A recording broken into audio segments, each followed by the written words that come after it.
Hey, what's going on, everybody? I'm Wes Moore. Glad you're with us for another night of more sports. No Razorback basketball midweek, so it's been kind of a slow week. And after losing to Kentucky, I'm really ready to take a break from talking Razorback basketball. We will talk some Razorback baseball a little later in the show, but tonight we're going to focus in on Super Bowl. You know, that's the thing everybody's interested in right now, and I've got a couple of guests with some great opinions and thoughts on the Super Bowl. Let's get this show started. First of all, let's thank our sponsors real quick. We'll start with Gwatney Buick GMC. Gwatney has a ton of things going on right now in the month of February. Some good deals. You know, it's tax time. People are filling taxes, getting ready to get those checks. Well, you can double it up almost double it up at Gwatney Buick GMC. If you're upside down, get right side up. They will match your tax information up to $1,000. Just take your tax return to Gwatney Buick GMC, and they're going to match it up to $1,000. That's right. A full grand further on Gwatney Buick GMC at Gwatney Buick GMC. It's right next to Sam's Club in North Little Rock. Right now, Gwatney Buick GMC has some great deals. The Sierra 1500 Crew Cab Elevation models, 0% and up to 20% below MSRP. If you'd rather have a Buick, get a 2026 Encore Preferred or a 2026 Invista Preferred as low as $199 a month. See the dealer for details. Give Gwatney Buick GMC a try. 5700 Landers Road in North Little Rock. It's GwatneyBuickGMC.com. GMC, they are professional grade. And how about Centennial Bank? They've been doing it in Arkansas for generations. And well, it's because of strength. They are a bank that depends on the strength of a community, the strength of what's inside that bank. For generations, Arkansans have relied on Centennial Bank for steady guidance, local decision-making, and financial solutions that stand the test of time. From personal banking to business and home loans, Centennial Bank is built on relationships that last. Discover the strength of a bank. Visit my100bank.com or stop by at your local Centennial Bank member FDIC. From banking to security. And, you know, security is important, especially this day and age. And when it comes to protecting what matters most, I trust A+ Alarm and Security Services. I've used them for more than 20 years. They installed my alarm system, my camera system. They can do residential. They do commercial security. A+ delivers reliable protection you can count on. Give them a call. Numbers on your screen, or visit their website, aplusalarm.net. A+ Alarm truly is the key to peace of mind. All Arkansas, all sports. It's more sports. Kevin Kelley joins us now. I wanted to talk Super Bowl with him because he loves diving into the numbers. Coach, welcome into the more sports. How are you? Oh, thanks for having me. I'm proud to be on. All right, when you look at these numbers, let's start with New England offense versus Seattle's defense. What's the key here? On offense, I think New England has got to be able to they're not going to be able to run the ball well, I don't think, because Seattle's defensive line is just way better than what I think New England's offensive line is. But they've got to be able to use, and it sounds like I'm being biased, they've got to be able to use Henry, because the weakness of Seattle's defense was in the passing game against tight ends, against running back some out of the backfield, because they're the single best team in the NFL about not letting you complete passes over 15 to 20 yards. So that means you got to give up something, and they give up the underneath. And I think if New England is smart and doesn't try to force it down the field and does the old throw the ball underneath and take what they give you, I think that's their best route for success. Does it worry you about New England protecting Drake May and the sacks they've been giving up in the playoffs? It does. What's weird about Drake May is usually a quarterback that takes a lot of sacks, their team doesn't do well on offense. And he's one of the quarterbacks that takes more sacks than anybody in the leagues, but he's an anomaly in that I guess he probably offsets that by the fact that he's a really good scrambler. I think he was the second or first leading quarterback runner in the NFL this year, and he had more explosive runs than anybody. So maybe that offsets it a little bit, but their offensive line does concern me, and they haven't really worried about it all year. He is in the bottom 4 in holding the ball the longest. In the NFL, the number is 2.5. You want the ball out of your hands in 2.5 seconds or less. And he holds it, I think, the fourth longest of anybody. Of course, that's calculated in when he scrambles around, and a lot of guys can't do that. But his offensive line doesn't hold up as well as a normal Super Bowl contender would. And that does concern me. Hopefully, they offset that by working underneath, getting rid of the ball a little bit quicker, and hopefully he can scramble around and make some time. Does Seattle play more zone or more man? And is that good for the Patriots? Seattle is almost exclusively zone. I think they played the highest percentage zone coverage in the NFL this year. And the only time they really play man is when they're in a 3-by-1 set. So you got three receivers on one side, one on the other. They'll roll everybody away and play man to man on the single. And with, I think, Witherspoon, their best corner. And when they do that's when they play man, but the rest is zone. And what zone does well for, and they play it really well. I mean, you've got to have guys that are really good at a guy's running through your zone, and I'm going to go with him, but I'm going to pass him off as soon as I realize and look for the next guy because that's how everybody tries to attack zones. What it's going to do well for Seattle against New England and gives them a little trouble is Drake May has broken off more explosive runs, more 12 to 20-yard runs than any quarterback in the league. But against man coverage, the defense has to turn their back to chase their man. So when Drake May starts running, they don't know he's running until he's already down the field 10 yards a lot of times, and that's what lets you have those explosive runs.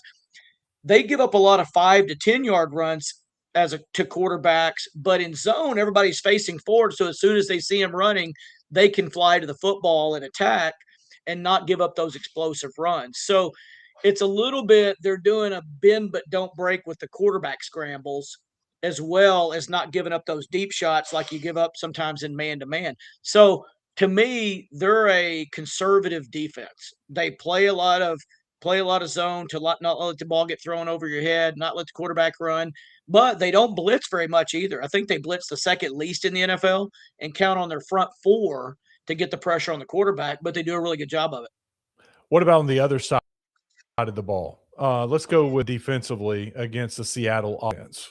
What is going to give Stews? I think this is a nightmare matchup for Seattle's offense. I think New England is tailor-made to stop what Seattle does well. And there's a couple of phases of it. One, Seattle's offense is predicated on being able to run the football. And I know Charbonnet's out. I don't think that hurts them because I think Walker with the football in his hands, he just gets it more. And I think he's every bit as good as Charbonnet, but I think maybe better. But I will say this, New England's defense, Milton Williams, I think, is the best run stopper in the NFL right now. They missed him the first 10 games of the season, first 10 weeks of the season. Since he's been back for the last 8 weeks of regular season, they've been number one in the league against the run. So right there, that hurts Seattle. It also slows down their play action. Sam Darnold's top 4 quarterback against play action passes. Well, if you stop the run and don't let them play action as much, when non-play action, I think he was 18th. So he was bottom half of the league when he didn't have a play action pass. And here's the real kicker. Usually to be able to not have third and long, you have to be able to have a good running game. If you're going up against New England, which is number one in the league against the run the past 8 weeks, and you can't run it, you're going to be put in 3rd and 7 or more, which nobody wants to be in. Well, you're like, okay, well, nobody wants to be in that. But here's the kicker. New England is number one in the NFL for the whole year in 3rd and 7 or longer on defense. They allow least conversions of anybody in the league. Seattle, as good as they've been offensively, as good as Darnold's been, is 29th in the league in converting 3rd and 7 or longer. So they have to be in short yardage situations. Well, then you've got Njigba on option routes. You've got Cooper Kupp, one of the best all-time option route runners in the NFL. But in 3rd and 7, those things aren't available to you as a play caller. And so it changes things. So that's what I mean when I say it's tailor-made. And the last thing I'll give you is this. Sam Darnold is 27th against the blitz, any kind of blitz.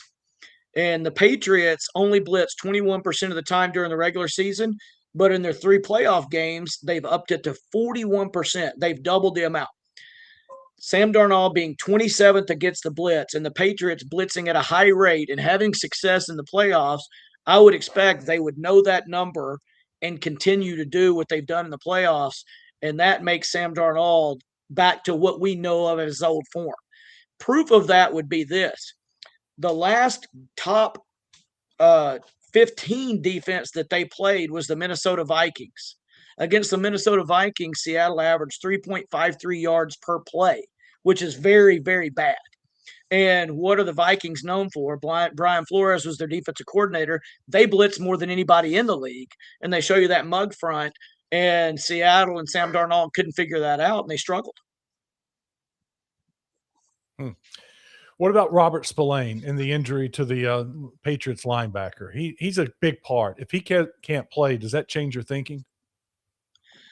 Not really, because he's missed some time. He is an integral part, no doubt about it. But he's missed some time, and they've had 2 weeks. Gives you plenty of time to get ready for that miss. It gives you time to get somebody else ready. But not only that, maybe more of what you're wanting to do a little bit based off that. But at the same time, I'm willing to bet all the guys that are if he plays and he might play, it's the Super Bowl.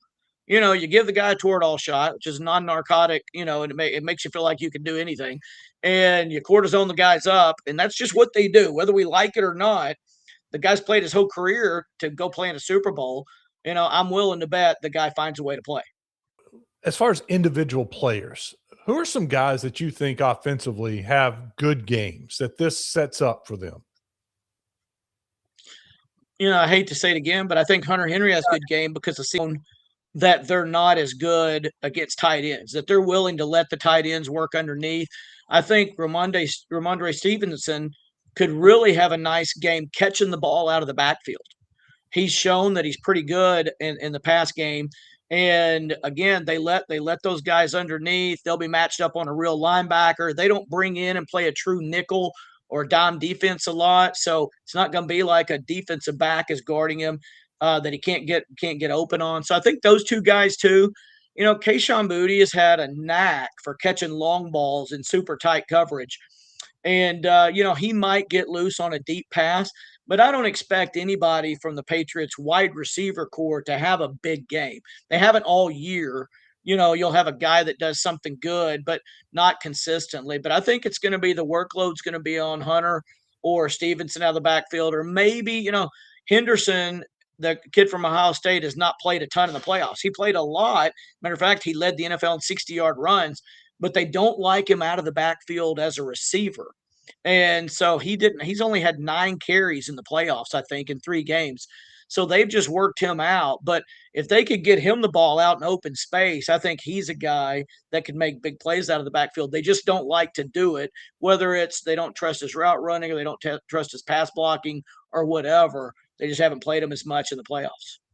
I didn't give you Seattle's guys, but I think JSN, if anybody can, he can, but not if they put Christian Gonzalez on him on the whole game, because Christian Gonzalez had the least amount of targets to his receiver of any corner in the NFL. They don't even throw it to his guy. All right. Let me get your final give me your pick. Who wins and what's the final score? The final score is hard. I'm going to say I want to say either Patriots 21-20 or Patriots 24-20. But I think it's going to be, a little lower total than they've got predicted. I think there could be a punt return for a touchdown. Marcus Jones is second in the NFL this year. He's the leading punt return in the history of the NFL. Now that he's qualified with enough returns, he could return one, or there could be a defensive touchdown, or it probably wouldn't be. I'd predict a little bit lower, but I'm going to say 20. If you got to pin me to it, I'm going to say 21-20 Patriots. Strength isn't built by chance. It's built step by step, choice by choice. At Centennial Bank, we believe it's the everyday actions, done with care, done consistently, that lay the foundation for something greater. That's how we build trust. That's how we build strength. Let us help you create a strong financial game plan. When we work together, we win together. Centennial Bank, member FDIC. Let's bring in our next guest. It is Neal Atkinson from Bet Saracen. And I tell you what, first of all, to More Sports, thank you for joining us tonight. You guys at Saracen have a ton of options to place a wager on.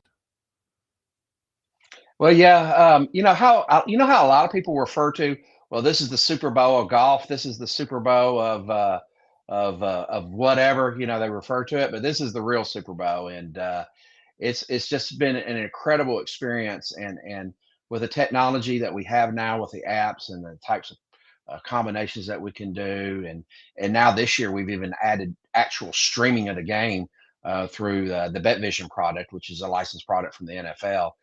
We're just trying to deliver the full package and the full experience for the game. And this is the most bet event, single event in the United States, of course. World Cup is generally the worldwide most bet event. We've got that here in the U.S. too. But yeah, this is the Super Bowl, and it's a great time of year in my industry. But it is a little bit nerve wracking because by the time we get to here, usually all your eggs are in one basket, depending on which team wins. Many different options do you guys have on Bet Saracen? Well, I don't have an exponential calculator right now to be able to totally tally it. I know it's well over 1,000 different bets and markets and selections that you can make within those markets on the game. It may even approach around 1,500 because we continue to put some more props out closer to the game. But we already have an incredible, robust menu that we have out there, and a lot of the fun bets and a lot of the serious bets too are in the prop menu this year. Yeah, there's a little bit of everything under the Super Bowl specials on the Bet Saracen tab. I mean, there is touchdowns, quarters, passing, MVP. You've got something special just for Hunter Henry. Oh yeah, and I was just looking at our current liability, and of course, all that's going to change by the time we get to kickoff.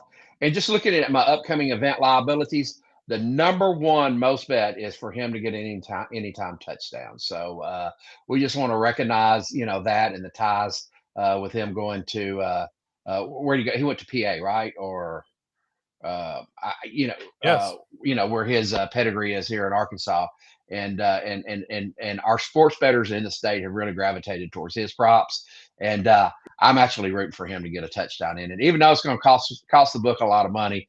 If that's the main touchdown that we pay out, I'll be happy. Well, there seems to be Patriots are the sentimental favorite here because you do have Hunter Henry. You got Kevin Richardson, who's from Jacksonville that played for the Razorbacks. He's on the coaching staff. That seems like there are a lot of people pulling for New England because of that reason. Are you seeing that with the money coming in? No, we are actually seeing the opposite. Right now, we're sitting about 75% of against the spread are taking Seattle minus the 4.5 points, and we're seeing very similar in the money line market. It's only about 60% are taking Seattle because because you have to lay more to win. I think what do you've got to lay 230 to win 100 on the money line on Seattle. But you've got New England where you only have, if you lay 100, you're going to get a 195 in return for a total of 295, almost 300. So that's a tough. It's tough to lay more, and then you're going to return. But that's why we're seeing more action on the against the spread on this particular game. What is your computer models saying? You're famous for your computer models.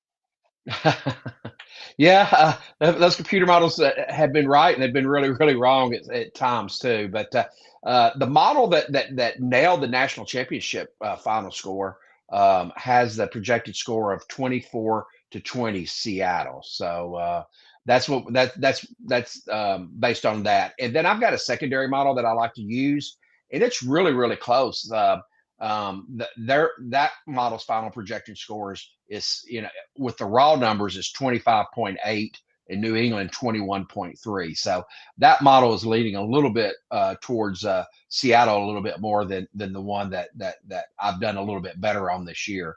That secondary model also has a likely score of 24-21, which is really close to my primary model. So looks like there's a pretty good consensus on as far as the different models and the analytics and how we weight them. I'm thinking there's going to be a lot of field goals kicked in this game.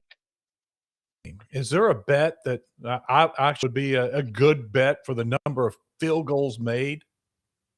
Well, kind of funny is I'm looking here at some of our legs, and Jason Myers' field goal made over 1.5 is one of our bigger liabilities. So if you go in under the player prop menu, you could do the individual field goals and get some very good odds.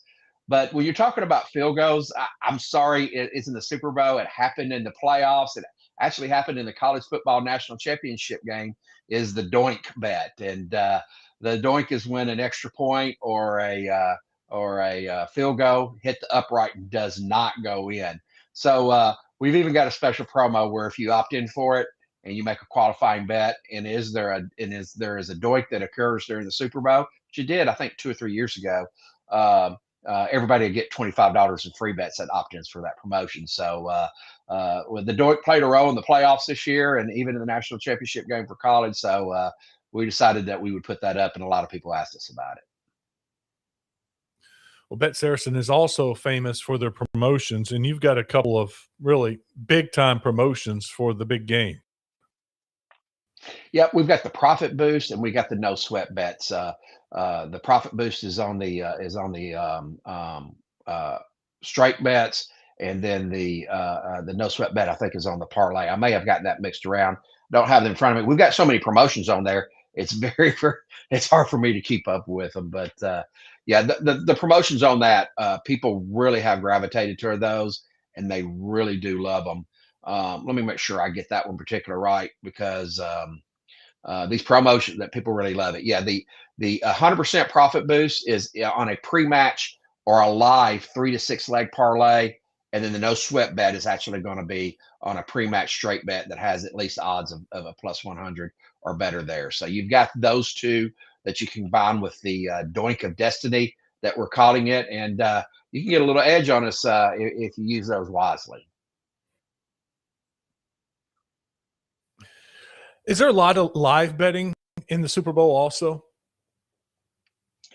Yeah, I mean, as of with any game, and with this being the only game that is out there, and there's not other football games to bet on, and there wasn't a whole bunch of games. This is the only football game to bet on that day. So we will see an increase in the live betting, and that's part of the reason why we invested in the Bet Vision product, to be able to show the games. And when you're in the menu and you tilt your phone to the side, it's designed to be in the landscape position.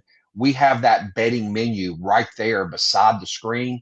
And there is even a place to toggle where if you want to augment the screen with stats and player positions, like you see on the NFL Next stats on some of the alternative broadcasts like they'll have, we ingest that same data in there and package it up to make it easier for you to bet. Now, that live betting menu is mainly on the money line, the current spread, and the over and under. If you're going to be doing a bunch of prop betting and things of that nature, that product's really not built for that. You'll still have to go to the menu, but I think most of us don't want to watch the game on a little bitty screen. We want to watch it on a big screen. So, but if you are out and about, you want to catch the game and get a few bets in while it's going on, the Bet Vision product has shown to be very popular since we got it on the last 4 games of the season.